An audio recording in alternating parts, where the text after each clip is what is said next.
Gene Deal has dropped another bombshell, this time alleging Netflix blocked explosive material from 50 Cent's Diddy documentary. He claims certain stories were considered too serious and too risky to air. According to Gene, these omissions weren't accidental. He says he understands the real reason the footage was left out and why viewers never saw it until now publicly. I told him what we was bringing to the table, who was going to tell a story, how they was going to tell a story. You know, I didn't know exactly what they were going to say, but I knew Tim grew up with Puff, so he can get the childhood thing. So I'm going and telling him the whole angle in which I would like for this to go. You know what I'm saying? What we was bringing to the table. It fell through because the lady was telling me what somebody else didn't give me or what somebody else didn't pay me, and she was being disrespectful. You know what I'm saying? When 50 Cent sold his Diddy documentary to Netflix for millions, many expected Gene Deal to play a major role. Gene wasn't just an associate, he was Diddy's personal bodyguard during the peak bad boy era and witnessed everything firsthand. From East Coast, West Coast tension to the nights Tupac was shot and Biggie was killed, Gene was there. If anyone had real insight, it was him. Yet when the documentary premiered, Gene was completely absent, no interviews, no footage, nothing, which immediately raised questions. At the same time, Netflix released a series filled with unseen footage of Diddy before his arrest, including private moments and behind-the-scenes conversations. The show made headlines and Diddy even threatened legal action. But according to Gene, what Netflix showed barely scratched the surface of the truth.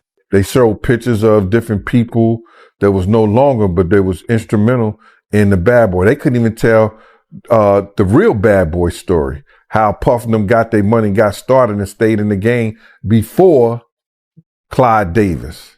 You understand what I'm saying?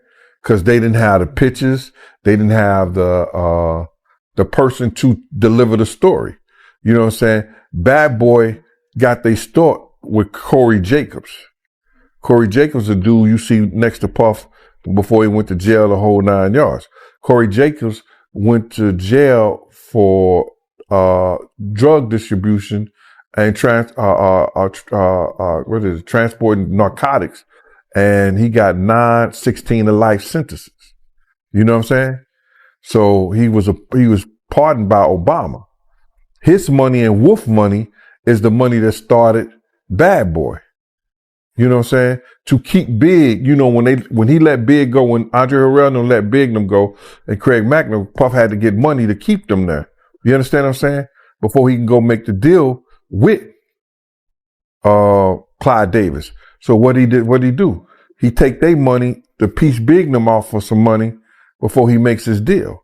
You understand what I'm saying? So they couldn't even tell that story. That's a good story. Gene finally explained why he wasn't part of the documentary. At first, he was involved in working with the team who wanted his footage, photos, and first-hand stories. But everything changed after a conversation with the director, Alex Stapleton. Gene says she made it clear that 50 Cent didn't control the budget or the final edit. When Gene heard what they were offering to pay for his material, he felt disrespected. He believed he had rare footage, real evidence, and stories no one else could provide. To him, they were offering pocket change for information he felt was worth millions, so he chose to walk away. You understand? Because I was talking to the producers, and before I talked to the executive director, and the producers, I was telling them what I was bringing to the table. Because I was trying to get a deal for me, Kirk, and Tim all together. Like a package deal. I wanted to try to get like $50,000 for each one of us. You know what I'm saying? So I told them what we was bringing to the table, who was going to tell a story, how they was going to tell a story. You know, I didn't know exactly what they were going to say, but I knew Tim grew up with Puff, so he can get the childhood thing. So I'm going and telling him the whole angle in which I would like for this to go. You know what I'm saying? What we was bringing to the table. I didn't know how they was going to do it, but I was saying, this is what we're going to bring to the table. Tim could start off with the childhood part of it because they grew up together. That's Tim Dog, Tim Patterson. Also, you know, he was the one who was working at Uptown. He was executive over there of A&R and all that other stuff. He went to Island Records. He used to work with over there at Arista, the whole 9 yards. Tim is the one who had the Lost Boys. If you remember the Lost Boys, you know what I'm saying? Tim was the manager of them. That was his group and everything like that. So Tim had a lot of inside and a lot of stuff to do with Puff. I had a lot of other people I could have brought to the table too. Eddie F, who taught Puff how to work the board and everything like that. Just Eddie F, Heavy D and the boys DJ. I was going to try to get Eddie and some other people like that. But it fell through because the lady was telling me what somebody else didn't give me or what somebody else didn't pay me. And she was being disrespectful. You know what I'm saying? But now Gene says money wasn't the only reason he was excluded. He claims the documentary also removed major pieces of evidence that could have changed how people understand everything. One of the biggest examples is the so-called East Coast versus West Coast War. According to Gene, that narrative is wrong. He says it was never truly about regions, since artists on both sides were still traveling, collaborating, and showing respect. The real conflict, he claims, was between two record labels, Bad Boy and Death Row, with Diddy and Suge Knight at the center of it all. So you have some people that say that Tupac, he was the one behind the beef between Death Row and Bad Boy. And you got some people that say that, you know, the beef between Death Row and Bad Boy started when Big J got killed. But from your point of view, when did the tension and beef start between Death Row and Bad Boy? All the tension started between Puff and Suge Knight. You understand? All the tension came from Puff and Suge Knight. Suge wanted Puff to have Big them do a show. Puff wanted to get paid for Big doing the show. But Suge did a whole lot of shit, free shit for Puff at one time. Because when Puff used to come out to California, before he could afford security, before he could afford that, Suge used to look out for the cat. You understand what I'm saying? So now it became they bullshit. Then when Suge bought Misa out there, you understand? When Suge bought Misa out there and talk about what the East Coast won't take care of, the West Coast will, then Jake, you know, Jake being killed by Jason. You understand? And they making that bullshit up like Bad Boy has something to do with it. All that shit was over women. And niggas being emotional like women. That's what it was all about. It was over women. Jake disrespecting Jason girl. You understand, wife? Suge disrespecting Misa. Puff's baby mama. And them niggas being emotional like women. A lot of niggas is behind bars based on their emotions. And them niggas is right where they at because of their emotions. People have lost their lives over the way a nigga felt. So, that's what the East Coast, West Coast shit started off. Gene also claims the documentary skipped over key details surrounding the death of bodyguard Jake Robles. He says Mark Curry knows who was truly responsible, and it wasn't the person most people assume. According to Gene, the individual was a Jamaican man from the Bronx who was later killed by police at a club called Magic City, a detail he says was completely ignored. Even more surprising, Gene claims Death Row actually tried to make peace. They wanted to arrange a meeting to resolve tensions between Tupac, Biggie, Bad Boy, and Death Row. He says they were ready to calm everything down, but Diddy refused to attend and wouldn't send anyone from Bad Boy in his place. It was Bad Boy and it was Death Row. It was no East Coast and no West Coast. West Coast dudes were still coming out on the East Coast getting love. East Coast niggas was still going out on the West Coast getting love. It was Bad Boy versus Death Row. And that's what it was, bro. And it was because of the two CEOs. But Suge tried to straighten it out. I got to get at the Suge. The Death Row East Coast, the Death Row East was going to bring in Eric B. It was going to bring in Big D. And those brothers was from the East Coast. So now they was looking for a representative to come to the meeting from Bad Boy so they could straighten out the shit between Pac and Big and Death Row and Bad Boy. And Puff is the one who refused. Puff is the one to refuse to send a representative or either come himself, and got mad at Zip and them because they were in the Mirage on 57th Street partying with Suge Knight. Got mad at them. And Zip hung up the phone on him behind that. Gene believes this moment marked a major turning point.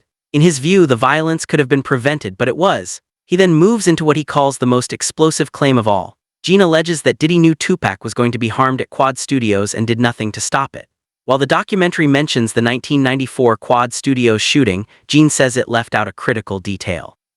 He claims that on the same day, Diddy, Andre Harrell, and Jimmy Henchman were together in Henchman's office, and that Biggie and his crew had no idea Diddy was even there. You know what I'm saying? They talked about the Quad Studio shit, but they didn't mention the fact, and they left it out, that Big and C's did not know that Puff and Andre Harrell was in Jimmy Henchman's office the day Pac got killed. The day Pac got shot at Quad Studio. Let me repeat that again so it don't get mixed up in the whole thing. They did not mention that Andre Harrell and Puff Daddy and Jimmy Henchman were all in the office together. Puff was on the office because he was trying to spy on Big them, because Big was writing the Junior Mafia stuff and Puff had his publishing. I told this to a couple of people before. I said it before, and you got people that's running with it like they knew the story in the whole 9 yards. You understand? They'll lie and you ask them, how do you know that? Who told you? They couldn't even tell you that. They'll tell you some lie, they did some kind of investigation, but it didn't happen like that. You understand? Puff was there to spy on Big because he had owned Big Publishing. And Big had turned around, and the same people who helped Puff get Big Publishing told Big to turn and put Tatiana or put somebody else's name on his publishing, or give it to Lil C's or whoever, this, that, and the third that he wrote for, so he can get the money from it. Gene claims that while Diddy was present, Jimmy Henchman said Tupac was going to be taught a lesson over money he allegedly owed. According to Gene, Tupac came to the studio intending to settle the debt by recording a song, but the situation spiraled out of control and quickly escalated beyond that point. In the interim of him being there to spy on Big, Jimmy Henchman told him that they finna teach Pac a lesson. Because Pac had owed him some money. So that's why he was up in the studio and was coming to the studio. Pac owed him some money. He was going to work it off and get some money from doing a song with Lil Sean. And that's what that was about. But Pac was talking greasy to Jimmy Henchman, and Jimmy Henchman wasn't the type of dude that you talk greasy to, allegedly. Unless you're 50 Cent. So Diddy knew what was going to happen to Pac. He knew Pac was about to deal well, yeah. He was there to see it. He was there to see it. He wasn't only there to see Big them when Jimmy Henchman told him that. He was there to see what's going to happen to Pac. Gene says that crucial detail was completely cut from the documentary. He also believes that Keefe D, who has been accused in Tupac's murder, may ultimately walk free. What concerns him even more is that if Keefe D is released, some people may not want him alive. According to Gene, prison might actually be the safest place for him right now. Keefe D out of jail.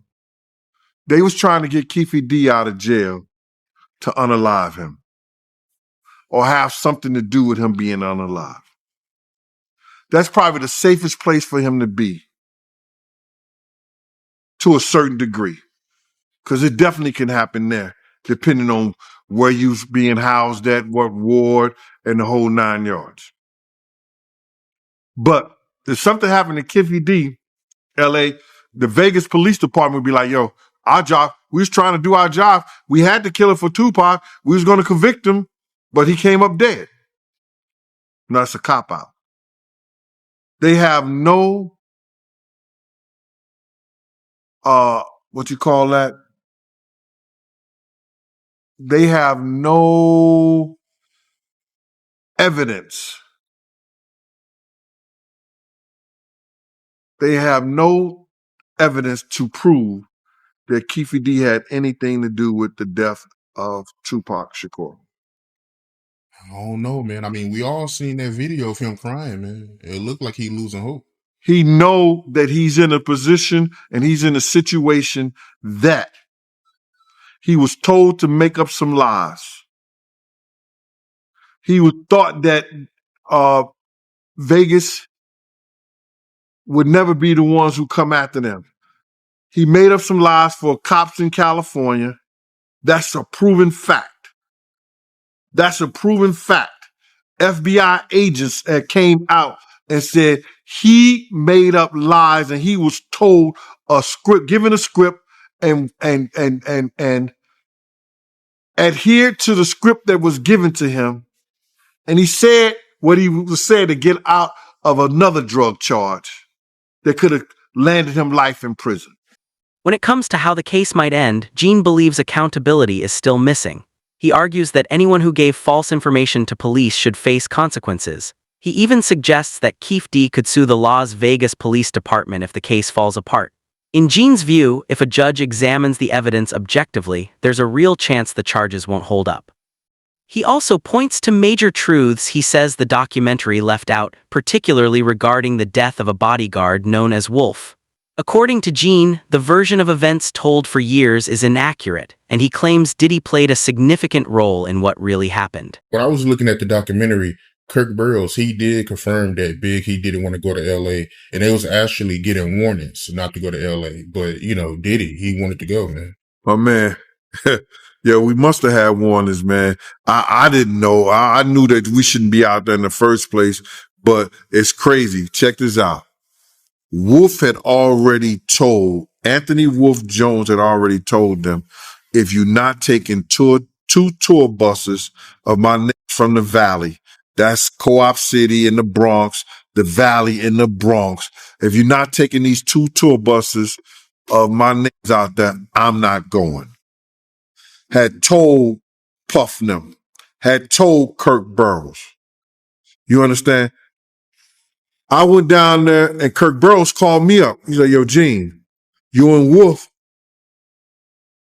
I got y'all tickets to LA.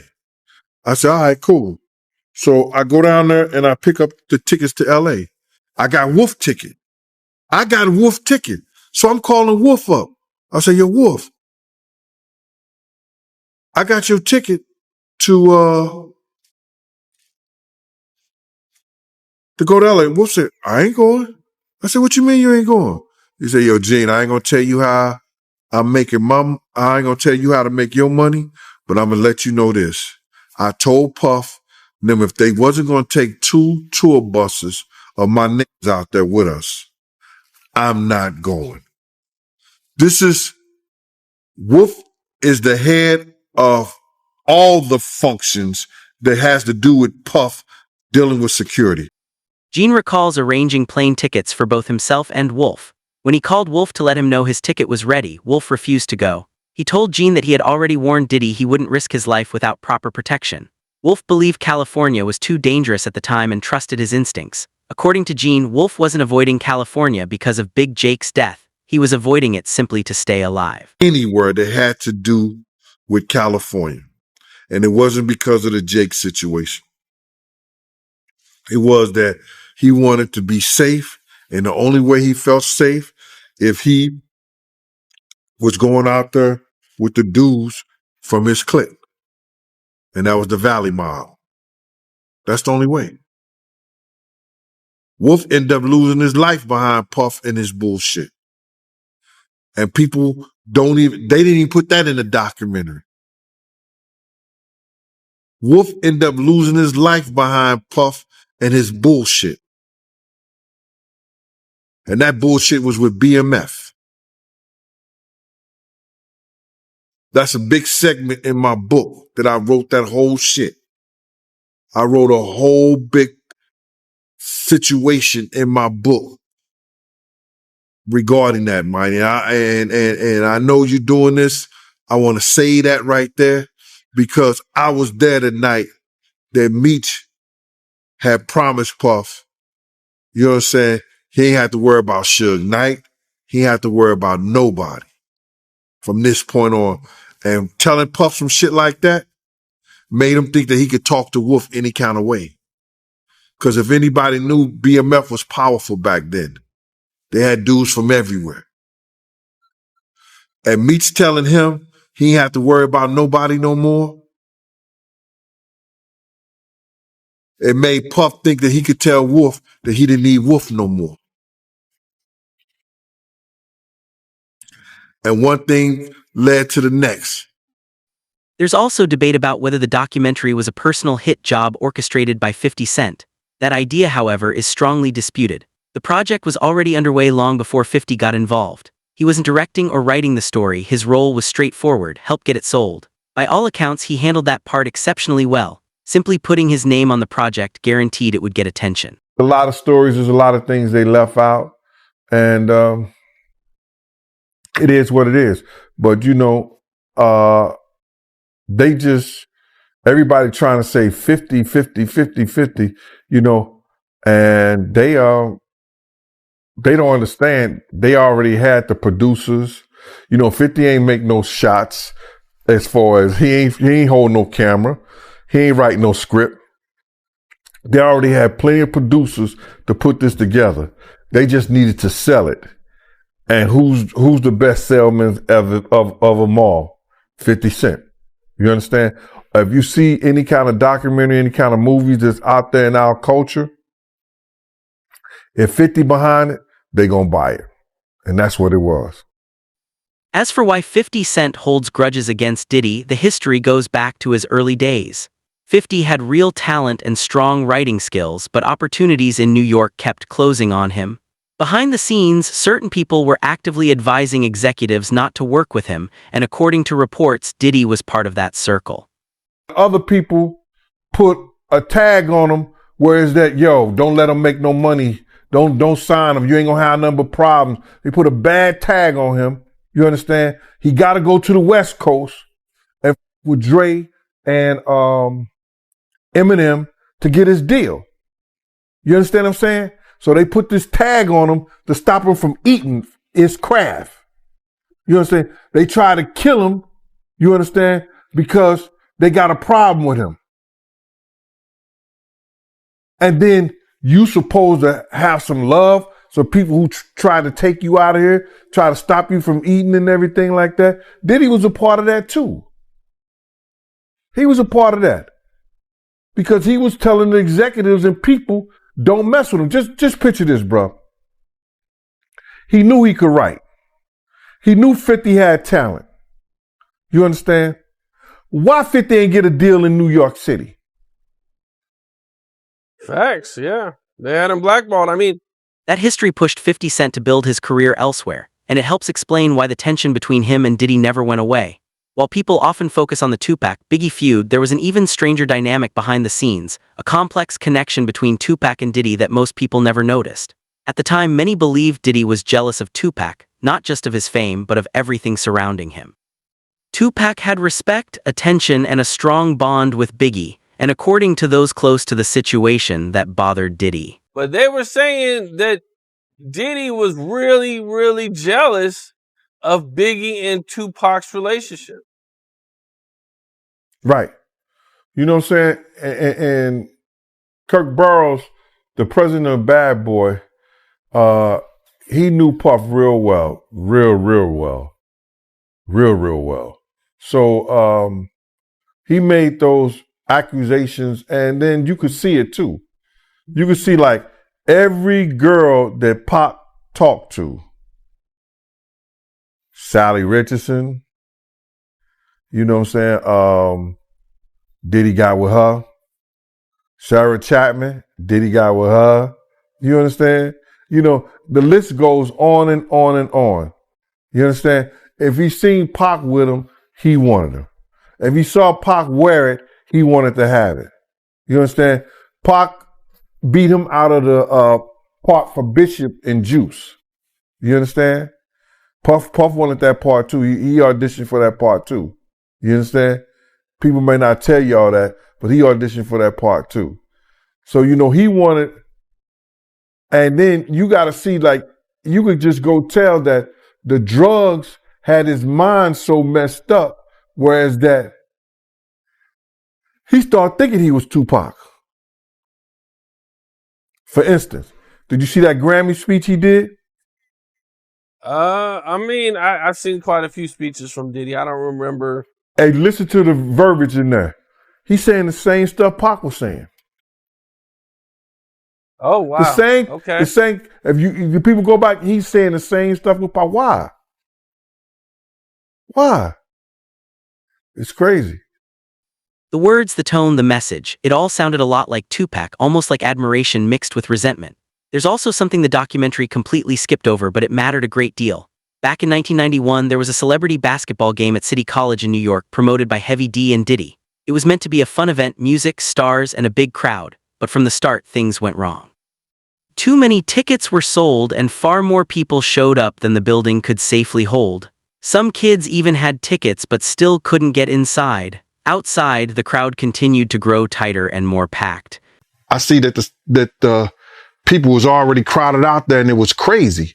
So I finagled my way in there, me and Slicknam. I said, I told Puff right then and there, I say, Puff, if they don't do a boxing one outside and get these kids off the door, somebody gonna die tonight.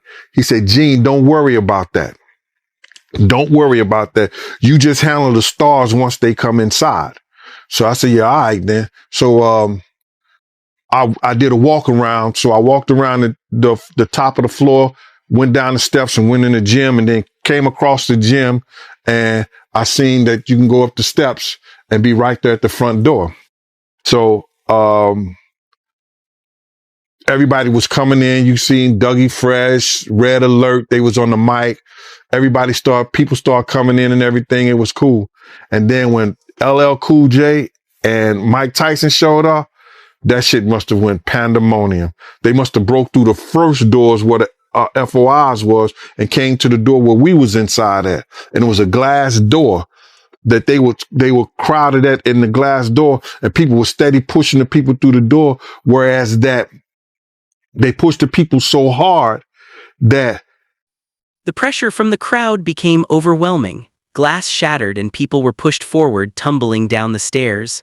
Others fell on top of them with nowhere to escape. People were trapped. Tragically, one pregnant woman fell during the chaos, and both she and her unborn child did not survive. Through the door of the top of the store, we grabbed this girl. And she was pregnant. We later found out that was Father MC's baby's mother. And she died that day with her baby inside her. And you could see that she was pregnant. You know what I'm saying? She had to be like 6 or 7 months pregnant. So we grabbed her and helped her up. And then she ended up going downstairs when we had got her out the way. So they got trapped down the stairs. After they broke through the first glass, they got trapped downstairs through the second door because Jessica had got scared. That was Puffy partner at the time, Jessica Rosenberg. She got scared, ran downstairs with the money box and shut the door behind her. And all those people got shut down in there and got trapped. Right. 9 people died that day. 29 others were injured. And I guess Nice and Smooth's bodyguard was one of the people that got killed. My man, let me tell you something. That dude was about 6'4". He had a white t-shirt on, I think with khaki pants. I was over there trying to resuscitate him. And I was like, this shit is crazy. So, it was just that crazy. That big dude died there too. So you didn't have to be a certain size. He was about 6'4", man. Yeah. Sad. A very sad day to see that much death and destruction right in front of you. Right.